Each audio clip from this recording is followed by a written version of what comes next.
चाहे महेंद्रगढ़ हो, नारनौल हो, दादरी हो, भिवानी हो, कोई शहर हो, मेरी सोच है कि चारों तरफ इनके बाईपास जरूर बनने चाहिए ताकि जाम ना लगे। और 10 किलोमीटर तक कि मैं कम से कम कंट्रोल्ड एरिया तक 4 लेन की एंट्री हर शहर में जरूरी हो ताकि जाम से बच जाएं। इसलिए प्रदेश के मुख्यमंत्री आदरणीय नायब सैनी जी,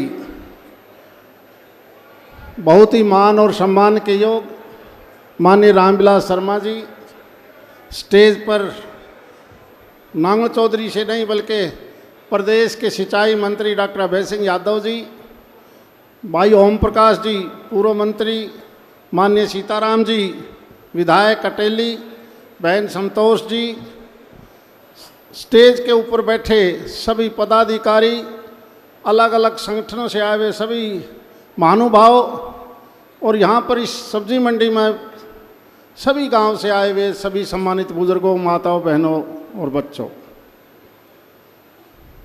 आज के ठीक 1 महीने के बाद हरियाणा प्रदेश की 10 लोकसभा सीटों का मतदान होगा। अभी नॉमिनेशन शुरू नहीं हुआ है, अभी कुछ समय और लगेगा और अभी तो बहुत सी पार्टियों ने अपने उम्मीदवारों की घोषणा भी नहीं की है। चुनाव शुरू होने में अभी कुछ समय बाकी है। देखिए, पिछले 10 साल से आपने इस हिंदुस्तान की तस्वीर को बदलता देखा है।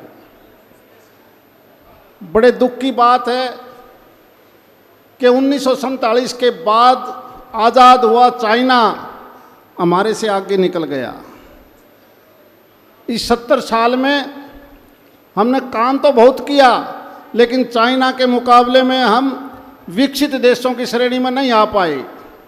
बहुत अरसे के बाद पिछले 10 साल से जब से माननीय नरेंद्र मोदी जी ने देश की गद्दी संभाली है, एक सुनियोजित ढंग से योजनाबद्ध तरीके से देश को आगे बढ़ाने के लिए एक शुरुआत की है और मंशा यही है कि 2047 तक केवल 22-23 साल जो बाकी हैं, जब हमारी आज़ादी को पूरे 100 साल हो जाएंगे, हम भी इस देश को विकसित देश की श्रेणी में लेके आएंगे। और ये तभी संभव है जब 142 करोड़ की जनसंख्या वाला देश, हर आदमी का योगदान होगा।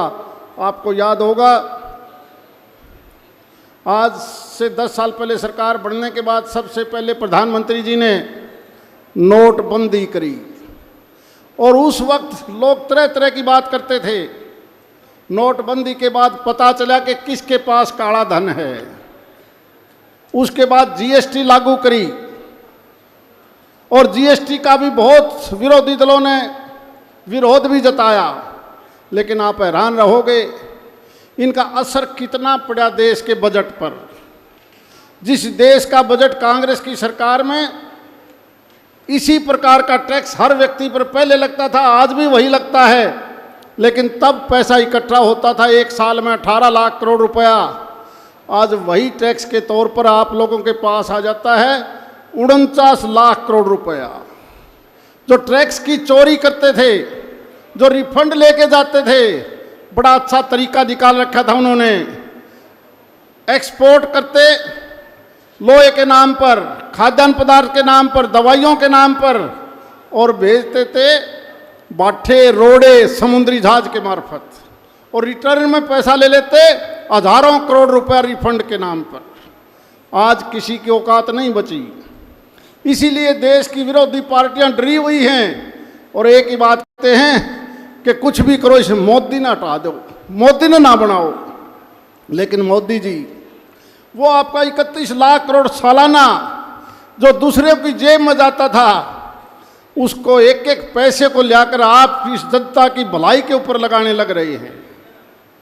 वो कुछ एक लोग जिस प्रकार फर्जी कंपनियां बना के पैसा लूटते थे, वो समय अब चला गया। वही डरते हुए सारे देश में इकट्ठे हो चुके हैं और उसी पैसे से बड़ी बड़ी रेल के काम, डिफेंस के काम, नेशनल हाईवे के काम, सड़कों के काम, नहरों के काम, बड़े बड़े मेडिकल कॉलेज, एम्स, उसी पैसे से आपके आयुष्मान कार्ड, चिरायु, 80 करोड़ आदमियों को 5 किलो अनाज फ्री में देना, और धीरे धीरे माननीय मुख्यमंत्री जी, जो कांग्रेस के समय में मात्र 650 रुपये पेंशन होती थी बुजुर्गों की, 3000 रुपया कहाँ से आया? वो चोरी बंद हुई तो पैसा आपकी जेब में आने लग गया, बुजुर्गों के पास आने लग गया।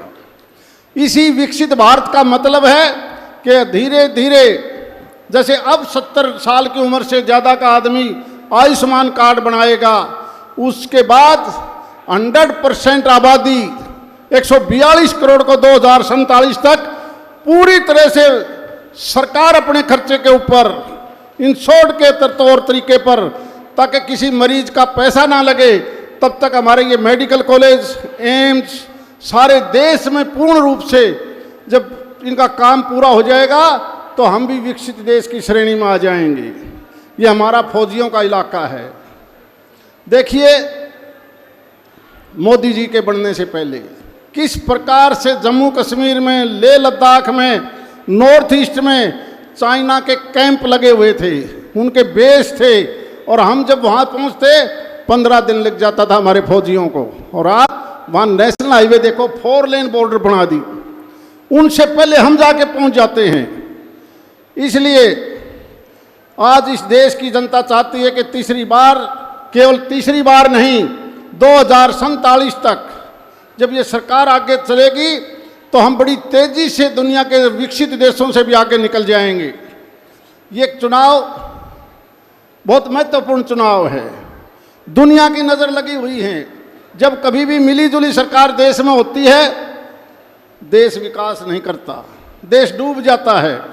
हमने अपने देश के सोने को गिरवी रखते देखा है, फिर भी पाकिस्तान की तरह, दूसरे देशों की तरह हमारी करेंसी भी डाउन हो गई थी। और आज तो मोदी जी का जलवा देखिए, विरोधी देश है पाकिस्तान, वहाँ की जनता भी कहती है कि हे भगवान, किसी प्रकार से इस मोदी को इस देश की बागडोर दे दो, हम भी सुधर जाएंगे। कितनी बड़ी बात है ये। विरोधी भी देखते हैं कि भारत की उन्नति को। अब पाकिस्तान में जाके देखो, 400 रुपये किलो टमाटर, खाने के लिए गेहूं नहीं, प्याज नहीं, तेल नहीं। इसलिए अच्छा प्रशासक होना देश के लिए सबसे जरूरी है। जिस प्रकार से प्रधानमंत्री जी ने पानी के ऊपर, हेल्थ के ऊपर, एजुकेशन के ऊपर, और आप ईमानदारी से देखोगे तो एक सपना लिया है कि मैं देश का पानी, देश का गांव का पानी, बारिश का पानी, नए तालाब बना के सारे देश को रिचार्ज करूंगा। नहरों को दोबारा बनाओ, नहरों को जोड़ो आपसरी में।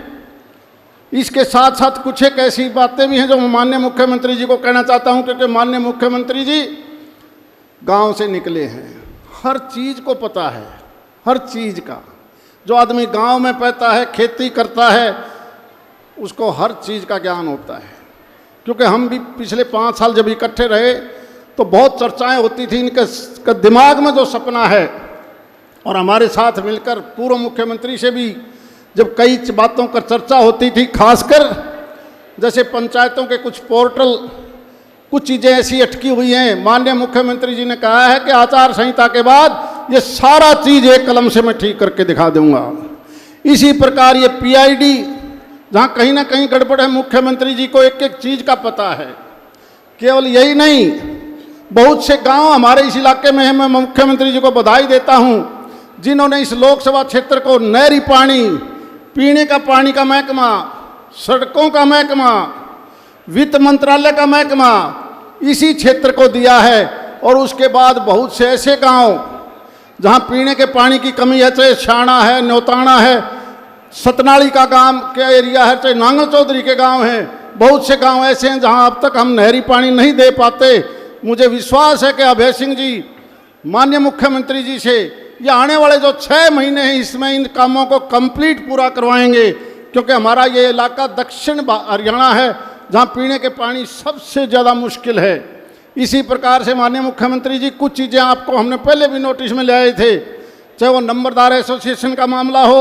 हमारा एक बहुत भयंकर दुर्घटना यहाँ पर हुई, वहाँ के धनौंदा का सरपंच और झाड़दी की पंचायत आपके पास आई हुई है। अब तो आचार संहिता है, लेकिन आपने खुद ने कहा था कि चिंता ना करो, मैं वापस तो बच्चों को नहीं ला सकता, लेकिन आर्थिक तौर पर मैं पूरी सी पूरी ज़्यादा से ज़्यादा मदद करूँगा। ये भी हम आपसे, क्योंकि आपने खुद ने इस बात को उठाया था। इसी प्रकार से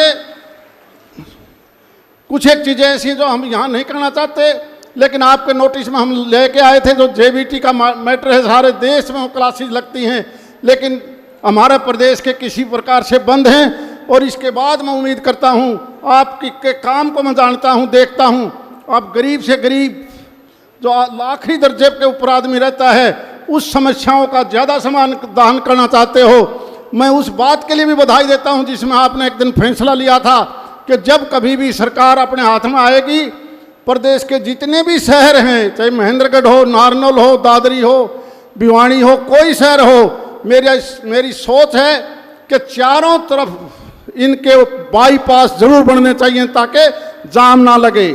और 10 किलोमीटर